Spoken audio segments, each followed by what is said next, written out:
बिस्मिल्लाहिर्रहमानिर्रहीम। अस्सलाम वालेकुम। बेटा हम जो है वो बायोलॉजी का 15 चैप्टर डिस्कस कर रहे थे। उसमें हमने आज स्टार्ट करना है कंसंट्रेशन ऑफ एक्सक्रीटरी प्रोडक्ट से। ठीक है, कंसंट्रेशन ऑफ एक्सक्रीटरी प्रोडक्ट में से जो शॉर्ट बनते हैं वो हम देखेंगे और अगले टॉपिक्स में से जो उनसे शॉर्ट बनते हैं, और बेहतरीन ये आपको तभी समझ आएंगे जब आप अपनी बुक अपने सामने रखेंगे। ठीक है, तो टॉपिक है हमारे पास कंसंट्रेशन ऑफ एक्सक्रीटरी प्रोडक्ट। पहली बात तो ये कि ये बहुत इंपॉर्टेंट लॉन्ग क्वेश्चन आता है। ठीक है, इस टॉपिक में उन्होंने नेफ्रॉन की स्ट्रक्चर बनाई हुई है।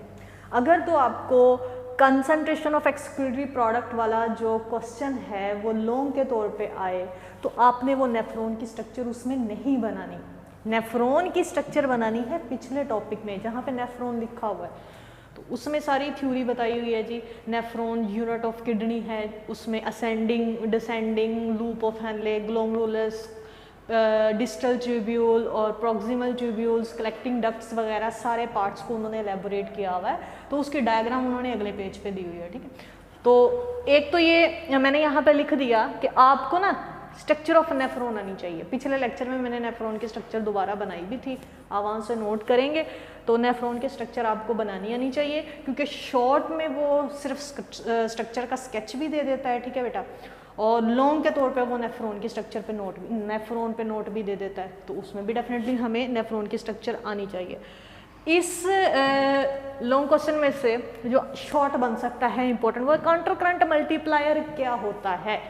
काउंटर करंट मल्टीप्लायर बेटा, इसमें हमें नेफ्रॉन की स्ट्रक्चर पता होना चाहिए। हमने कहा था कि नेफ्रॉन की एक लूप ऑफ हेनले होती है। ठीक है, तो ये जो लूप ऑफ हेनले होती है, मैं सिर्फ जो है वो इतना हिस्सा बनाऊंगी।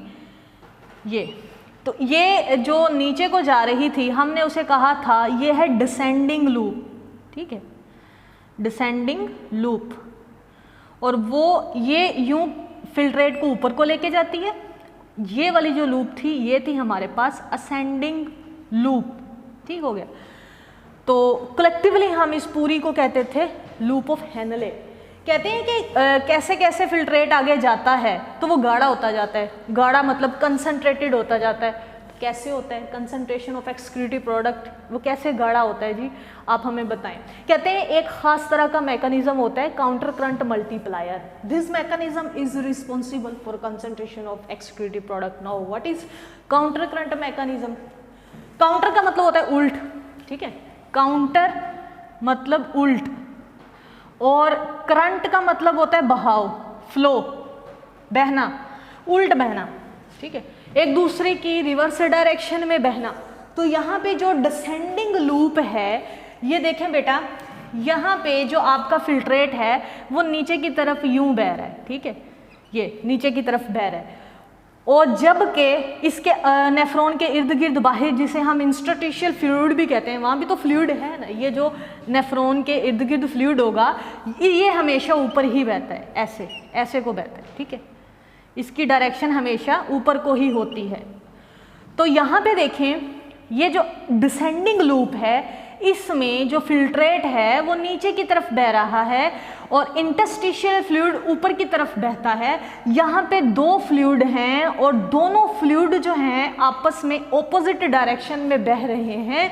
तो जब कहते हैं दो फ्लूइड ऑपोजिट डायरेक्शन में बहते हैं तो उनके बीच जो चीज़ें एक्सचेंज करने की एबिलिटी होती है वो बढ़ जाती है। तो इसीलिए जब फिल्ट्रेट डाउनवर्ड बहता है तो बहुत सारी यूज़फुल चीज़ें फिल्ट्रेट के अंदर से निकल के नेफ्रॉन्स के बाहर आ जाती हैं, यानी पानी बाहर आ जाता है मज़ीद जो यूज़फुल होता है, बहुत सारे साल्ट वगैरह बहुत सारी चीज़ें जो हैं वो बाहर आ जाती हैं, और आपका ये जो फिल्ट्रेट होता है ये गाढ़ा हो जाता है, यानी कंसनट्रेटेड हो जाता है। तो ये मैकेनिज्म सिर्फ डिसेंडिंग लूप में होता है, असेंडिंग में नहीं होता। ठीक है, तो यहाँ पे उन्होंने पूछ लेते हैं जी counter current multiplier is a phenomena जो कहाँ पे होता है जी, डिसेंडिंग लूप में होता है, in which filtrate and interstitial fluid flow करते हैं ऑपोजिट डायरेक्शन में, जिसकी वजह से बहुत सारा यूजफुल मटेरियल इंटरस्टिशियल फ्लूइड यानी बाहर चला जाता है, यहाँ पे आ जाता है। ठीक है, और वो फिर अगेन जो है वो ब्लड को चला जाता है, और आपका जो प्रोडक्ट होता है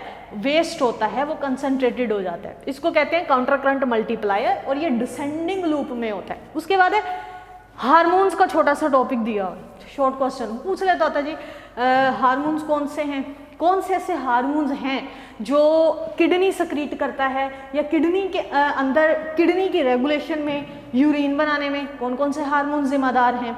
तो दो तरह के हार्मोन जो हैं are responsible for excretory product concentration, for excretory product regulation. उनकी रेगुलेशन के लिए, उनको कंसंट्रेशन बनाने के लिए, कंसंट्रेटेड बनाने के लिए दो हार्मोन जरूरी हैं। एक का नाम एल्डोस्टेरोन है, ये आपने याद रखना है, एक का नाम है ADH, एडिनो कोर्टिकोट्रोपिक हार्मोन, ठीक है, ADH, एंटी डायोरेटिक हार्मोन भी इसको कहते हैं, एंटी डायोरेटिक हार्मोन। अब ये जो एल्डोस्टेरोन है ये बताना जरूरी है बेटा, हार्मोन्स किडनी में सक्रीट तो होते हैं लेकिन कौन सा हिस्सा सक्रीट करता है और इस हार्मोन का काम क्या है। तो जो एल्डोस्टेरोन होता है ये किडनी के टिश्यूज सक्रीट करते हैं, ठीक है, किडनी के खुद वाले जो टिश्यूज होते हैं, टिश्यूज ऑफ किडनी, वो सक्रीट करते हैं। क्योंकि यहां से जब आपका फिल्ट्रेट गुजरा डिसेंडिंग लूप में, यहां तो काउंटर करंट मल्टीप्लायर चल गया, अब यहाँ पे असेंडिंग लूप में आपका जो फिल्ट्रेट है ये ऊपर को बहेगा और जो बाहर वाला फ्लूइड है वो भी ऊपर को ही बहेगा। तो यहाँ पे तो काउंटर करंट मल्टीप्लायर नहीं है, तो यहाँ पे क्या होगा, यहाँ पे फिर इसके जो टिश्यूज होंगे किडनी के वो क्या सक्रीट करेंगे बेटा, वो एल्डोस्टेरोन हार्मोन सक्रीट करेंगे। और एल्डोस्टेरोन आएगा, आके क्या करेगा, आके सोडियम को क्या करेगा, रिलीज करवाएगा, सोडियम को एक्टिवली रिलीज करवाएगा, यहाँ से बाहर जो है वो सक्रीट करवाएगा सोडियम को। जब बाहर सोडियम ज़्यादा हो जाएगा तो पानी की कमी हो जाएगी, सोल्यूट ज़्यादा होता है तो सॉल्वेंट कम हो जाता है, तो अब अंदर से पानी भी बाहर आ जाएगा, ठीक है। तो यहाँ पे काउंटर करंट मल्टीप्लायर नहीं होगा असेंडिंग लूप में, यहाँ पे एक एल्डोस्टेरोन हार्मोन होता है which is responsible for reabsorption of water in ascending loop. कैसे कि एल्डोस्टेरोन जब आएगा तो सोडियम की सक्रीशन करवाएगा, सोडियम ग्रेटर होगा तो साथ ही वाटर भी बाहर रिलीज होना शुरू हो जाएगा, तो वाटर रीएब्जॉर्ब हो जाएगा दोबारा और आपका ये वाला जो प्रोडक्ट है और ज़्यादा गाढ़ा हो जाएगा, मजीद कंसनट्रेटेड हो जाएगा। अब आपका जो फिल्ट्रेट है वो यहाँ पे चला जाएगा, यहाँ पे जब जाएगा तो आगे प्रॉक्सिमल ट्यूब्यूल के बाद क्या होता है, कलेक्टिंग डक्ट होती है, ठीक है बेटा। ये कलेक्टिंग डक्ट जब हमारी बॉडी में कहते हैं वाटर की सवेर कमी होती है तो मज़ीद पानी जो है वो इकट्ठा करने की कोशिश की जाती है कि ज़्यादा से ज़्यादा पानी बॉडी में ही रहे, यूरिन की में जो है वो सक्रीट ना हो। तो फिर कलेक्टिंग डक्ट में भी कोशिश की जाती है कि जैसे ही यूरिन यहाँ आया है इससे मज़ीद वाटर एब्जॉर्ब कर लिया जाए, लेकिन ऐसे नहीं किया जा सकता, उसके लिए भी एक हार्मोन चाहिए। फिर हमारा जो पिट्यूटरी ग्लैंड होता है, ठीक है, पिट्यूटरी कौन सा लोब, पोस्टीरियर लिखा होगा इधर, कि जो posterior lobe of pituitary gland है वो हार्मोन सक्रीट करते हैं, उसका नाम क्या है, एंटी डायोरेटिक हार्मोन। तो वहाँ से हार्मोन आता है कौन सा, ADH, और आके कलेक्टिंग डक्ट को के टिश्यूज़ को कहता है कि तुम ज़्यादा से ज़्यादा वाटर को रीएब्जॉर्ब कर लो, तो आपका जो प्रोडक्ट होता है एक्सक्रीटिव प्रोडक्ट मज़ीद क्या हो जाता है, कंसनट्रेटेड हो जाता है। तो यहाँ पे याद रखने वाली बातें ये, वर्क ऑफ एल्डोस्टेरोन क्या काम करता है जी, किस जगह पे काम करता है, एल्डोस्टेरोन असेंडिंग लूप में काम करता है, आता कहाँ से है, किडनी के टिश्यूज से। ADH कहाँ से आता है ये याद रखना है, MCQs भी है आपका, ADH पिट्यूटरी ग्लैंड से आता है, ठीक है बेटा, पिट्यूटरी ग्लैंड से आता है और आके वर्क कहाँ पे करता है, कलेक्टिंग डक्ट पे। कलेक्टिंग डक्ट को कहेगा कि तुम ज़्यादा से ज़्यादा वाटर को क्या कर लो, एब्जॉर्ब कर लो। यहाँ पे ये वाले क्वेश्चंस, उसके बाद बेटा किडनी वाला टॉपिक खत्म हो जाता है। तो उन्होंने ना किडनी से रिलेटेड डिजीजेस बताई हुई हैं कि किडनी से रिलेटेड कौन कौन से प्रॉब्लम्स हो सकते हैं और फिर उनके इलाज क्या हैं। सबसे बड़ा प्रॉब्लम किडनी स्टोन, किडनी में पथरी हो जाना। अब पथरियां जो हैं किडनी में वो 3 तरह की होती हैं। सबसे ज़्यादा खतरनाक पथरी और जो ज़्यादातर लोगों को होती है वो है ऑक्सालेट, कैल्शियम ऑक्सालेट की पथरी, जिसमें ऑक्सालेट ज़्यादा बन जाता है, ऑक्सालेट साल्ट ज़्यादा बन जाता है। यहाँ पे लिखा हुआ है जी ग्रीन वेजिटेबल में ऑक्सालेट ज़्यादा होता है, टमाटो वगैरह में ऑक्सालेट ज़्यादा होता है, इसलिए जो है वो ऑक्सालेट जो है वो हमारी किडनी में जमा हो जाता है, कैल्शियम ऑक्सालेट। और 70% लोगों को ये वाली डिजीज़ होती है। जिन लोगों में कैल्शियम ऑक्सालेट के किडनी स्टोन बने, हम उसको कहते हैं ब्लड में ऑक्सालेट का लेवल ज़्यादा है। This condition is known as hyperoxaluria. ठीक है ना। वही हाइपर कैल्सीमिया क्या होता है, बॉडी में कैल्शियम की तादाद भी ज़्यादा हो जाती है।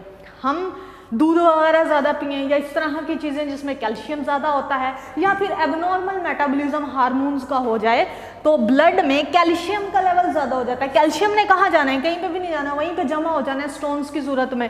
तो वो कैल्शियम फास्फेट के स्टोन्स की सूरत में जमा हो जाएंगे, और उस कंडीशन में जिसमें ब्लड में कैल्शियम ज़्यादा होगा, हम इस कंडीशन को कहते हैं hyper calcaemia.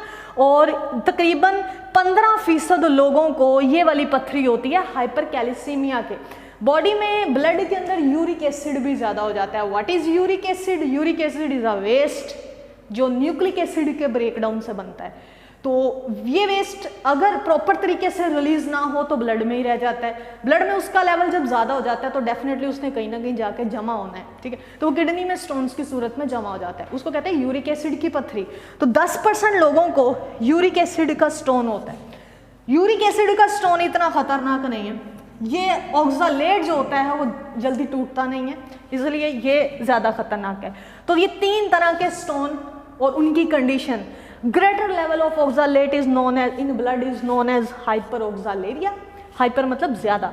Greater level of calcium phosphate in blood is known as hypercalcemia. और इनके परसेंटेज आपके MCQs दोनों में डिफरेंस भी आ जाता है, अलग-अलग शॉर्ट भी वो पूछ सकता है।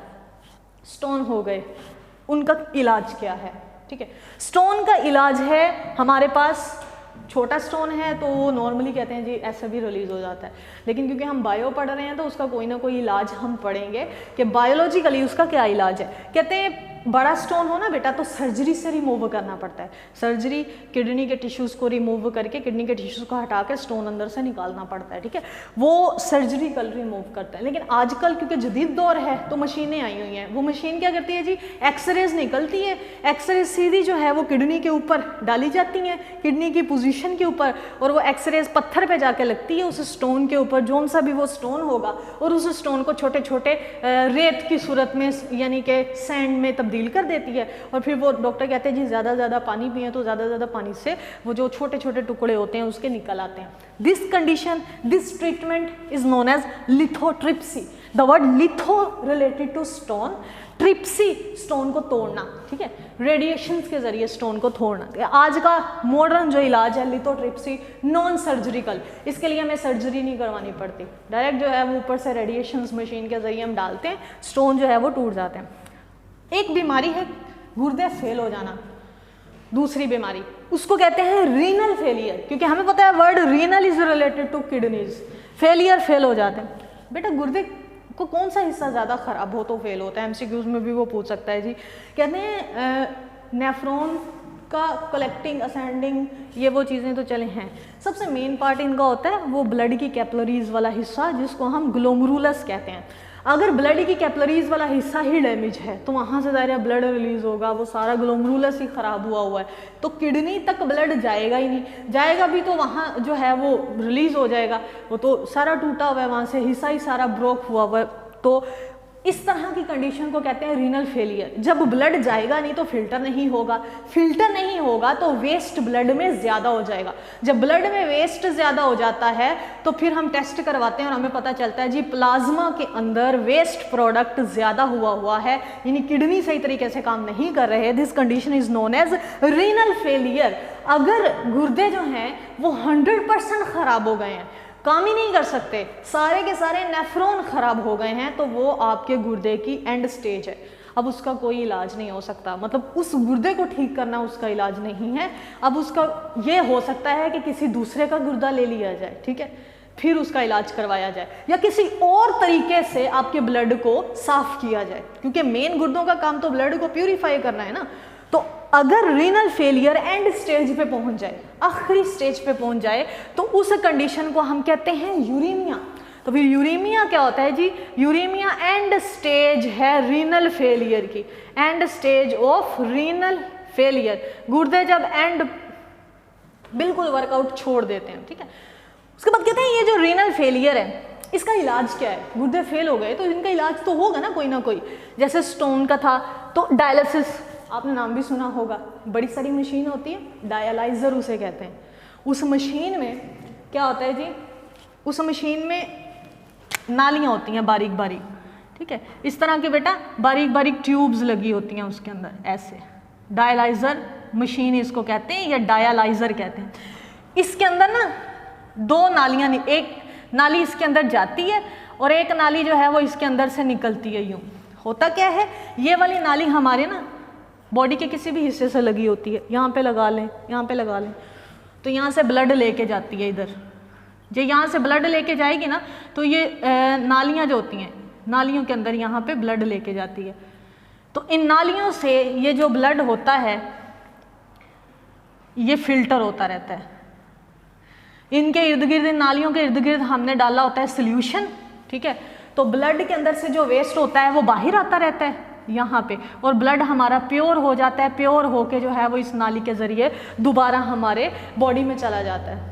मशीन के ज़रिए ब्लड को हम क्लीन करते हैं। तो ये जो मशीन के अंदर फ्लूइड होता है ये फिर आहिस्ता आहिस्ता जो है वो इसका कलर चेंज होना शुरू हो जाता है। पहले पानी होता है, सोल्यूशन ही होता है, आहिस्ता आहिस्ता ब्राउन हो जाता है क्योंकि उसमें वेस्ट भर जाता है ना, सारा वेस्ट बाहर आ जाता है और ट्यूब के अंदर जो ब्लड है वो साफ़ होके चला जाता है। ये इस जो है वो हमारे पास ट्रीटमेंट को हम डायलिसिस कहते हैं, ठीक है। डायलिसिस दो तरह का है, ये अभी मैंने आपको मेथड बताया है मशीन के ज़रिए, डायलाइज़र मशीन के ज़रिए। वो होता है हीमोडायलिसिस, ब्लड का डायलिसिस करवाना। पेशेंट के जो है वो एक नाली इधर लगी होती है, यहाँ से ब्लड जाता है, मशीन के अंदर जो है वो फिल्टर होता है, वापस फिल्टर होकर बॉडी में आ जाता है दूसरी नाली के ज़रिए। वो होता है हीमोडायलिसिस। आजकल पेरिटोनियल डायलिसिस चला हुआ है। क्यों? मशीनें बड़ी बड़ी होती हैं, डायलाइज़र मशीनें, पेशेंट की तबीयत ज़्यादा ख़राब होती, वहाँ जा नहीं सकते, तो फिर पेरिटोनियल डायलिसिस, इसमें एक टर्म आएगी पेरिटोनियम। बेटा हमारी जो एब्डोमिनल कैविटी है, इसकी जो सबसे अंदर वाली लाइनिंग होती है ना, उसे पेरिटोनियम कहते हैं। पेट की जो कैविटी है इसकी अंदर वाली लाइनिंग को हम पेरिटोनियम कहते हैं, और बहुत ज़्यादा इसके अंदर ना ब्लड की नालियाँ होती हैं, कैपिलरीज होती हैं। हम क्या करते हैं, हम एक जो है वो नाली लेते हैं, या कैथीटर लिखा हुआ है, उस कैथीटर एक छोटी सी ट्यूब होती है, उसके अंदर हम दो नालियाँ ऐसे करके लगा देते हैं पेट में, ठीक है। एक नाली के ज़रिए ब्लड आता है, एक नाली के ज़रिए जो है वो ब्लड जाता है, ठीक है। और हम एक नाली के ज़रिए जो पानी होता है, सोल्यूशन होता है, वो पेट की जो कैविटी होती है पेट में भर देते हैं। पेट की कैविटी में पानी भर देते हैं, सोल्यूशन भर देते हैं, उसे हम डायलाइज़र सोल्यूशन भी कहते हैं, ठीक है। और पेट की जो पेरिटोनियम होती है उसके अंदर इतनी सारी ब्लड की वेसल्स हैं, तो वो जो ब्लड होगा उसके अंदर से वेस्ट आ जाएगा जो आपने बॉडी के अंदर फ्लूइड डाला है उसमें, ठीक है। और जब वो फ्लूइड 1-2 घंटा गुजरने के बाद सारा वेस्ट जो ब्लड का होगा वो उस फ्लूइड में आ जाएगा, तो प्रेशर से हम पेट के अंदर से वो वाटर बाहर निकाल लेते हैं, ठीक है। इसके लिए ये मशीन की ज़रूरत नहीं पड़ती, यानी कि पेट के अंदर ही हम डायरेक्ट वो पानी डाल के उसको फिल्टर करके ब्लड को बाहर निकाल लेते हैं। इसके लिए आपको बॉडी से बाहर ब्लड भी नहीं निकालना पड़ता, ठीक है। वो है पेरिटोनियल डायलिसिस। दोनों में डिफरेंस आ जाता है, प्रिंसिपल दोनों का सेम है, थोड़ा सा मेथड डिफरेंट है। इसमें मशीन यूज़ करते हैं, इसमें हम पेट की कैविटी ही यूज़ करते हैं एज अ डायलाइज़र मशीन, ठीक है। दूसरा डिफरेंट मेथड, तो यहाँ पे एक क्वेश्चन आ जाता है बेटा, किडनी स्टोन, ये मैंने ऐसे ही लिखा है आपको कि ये जो 3 तरीके आपने एक तरीका बताया ना, लिथोट्रिप्सी और सर्जरी, ये 2 तरीके हैं किडनी के स्टोन्स को ख़त्म करने के। तो क्वेश्चन पूछ लेता है जी उन 2 या उन तरीकों के बारे में बताएं, मेथड्स के बारे में बताएं जिसके ज़रिए आप किडनी के स्टोन्स को रिमूव कर सकते हैं। आप 2 लिखेंगे, आप कहेंगे जी किडनी का स्टोन हो गया है तो आप इसे सर्जरी के ज़रिए रिमूव कर दें, नहीं तो आजकल जो मॉडर्न तरीका है वो है लिथोट्रिप्सी, तो उसके ज़रिए रिमूव कर दें, ठीक है। उसके बाद किडनी ट्रांसप्लांट, डायलिसिस जो है इस मेथड से आपको पता चल रहा है ये तकलीफ दे मेथड है। और वैसे भी बेटा ये वीक में जो रीनल फेलियर का शिकार होते हैं उन पर्सनस को ये वीक में 2 से 3 बार करवाना पड़ता है, क्योंकि वेस्ट तो ब्लड में डेली बेसिस पे जमा होता है, कितना का आप रिमूव करेंगे और कितना वो तो दोबारा बनता रहेगा, ठीक है। तो उसका बेहतरीन इलाज ये है कि आप किडनी को ही ट्रांसप्लांट करवा लें, आप किसी हेल्दी पर्सन की किडनी जो है वो अपनी बॉडी में लगवा लें। This is known as kidney transplant.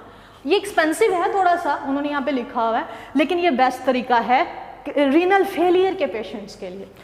उसके बाद अगला टॉपिक है बेटा टेम्परेचर अडैप्टेशन ऑफ प्लांट्स के। हमने एनिमल्स के बारे में पढ़ा, टेम्परेचर वगैरह एक्सक्रीशन वगैरह वो मेंटेन करते हैं, तो क्या प्लांट्स भी टेम्परेचर को रिस्पॉन्ड करते हैं, हीट वगैरह को? डेफिनेटली करते हैं। कहते हैं प्लांट जो हैं वो हाई हीट में भी रहते हैं, लो हीट में भी रहते हैं।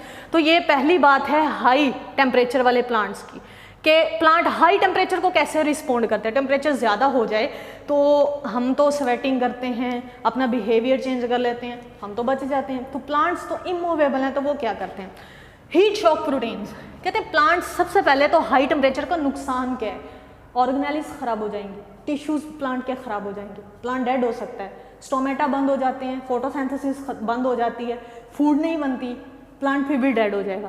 तो उससे बचने के लिए वो क्या करता है, वो अपने अंदर खास तरह की प्रोटीन बनाता है। वो जो प्रोटीन होती है वो ऑर्गेनेली को भी डेड नहीं होने देती, हाई टेम्परेचर पे स्टोमेटा को भी क्लोज नहीं होने देती।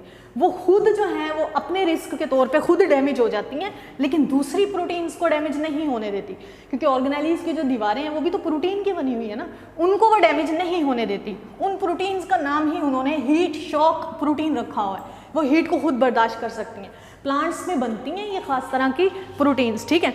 उसके बाद जो है वो effect of low temperature on plant. अब लो टेम्परेचर यानी कि अगर ठंड हो तो प्लांट्स क्या करते हैं, तो पहले इफेक्ट देख लें बेटा। क्वेश्चन जो है ना वो इस तरह भी आ सकता है, effect of high temperature on plants.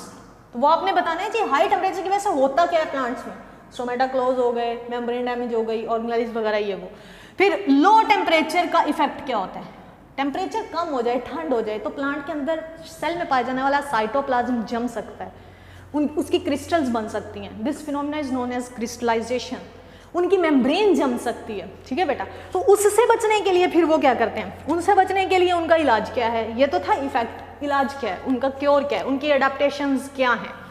तो लो टेम्परेचर से बचने के लिए उनकी जो अडेप्टेशंस हैं वो हैं concentration of unsaturated fatty acid वो ज़्यादा कर लेते हैं।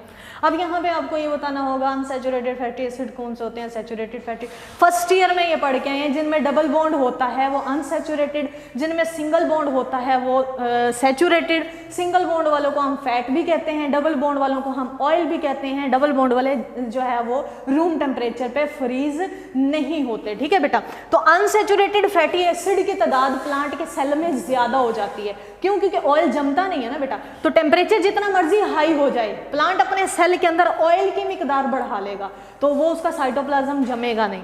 उसके बाद टेम्परेचर क्लासिफिकेशन, यहाँ पे ये शॉर्ट क्वेश्चन आपके कि एनिमल्स की कौन कौन सी क्लासिफिकेशन है, इसमें आ सकता है व्हाट आर पोकिलियोथम्स, होमियोथम्स क्या होते हैं, एक्टो और एंडोथम्स, बहुत ज़्यादा इंपॉर्टेंट शॉर्ट क्वेश्चन है, इनकी टर्म्स आप समझ लें।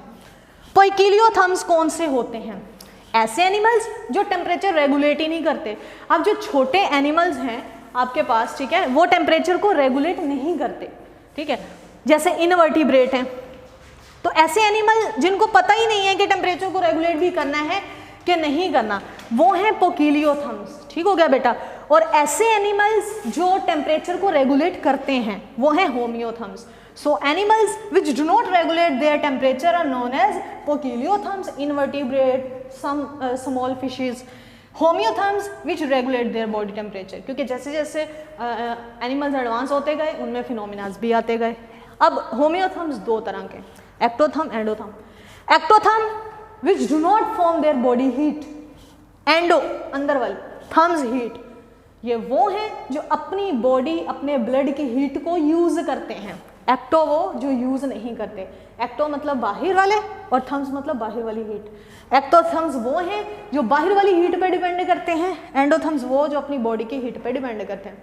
जैसे हम गर्मियों में अपनी बॉडी की हीट को रिलीज करते हैं शुआओं की सूरत में, ठीक है, और सर्दियों में हम बॉडी की हीट को बचा के रखते हैं। तो हम अपनी बॉडी हीट पे डिपेंड करते हैं, हम एंडोथम्स हैं, ठीक है।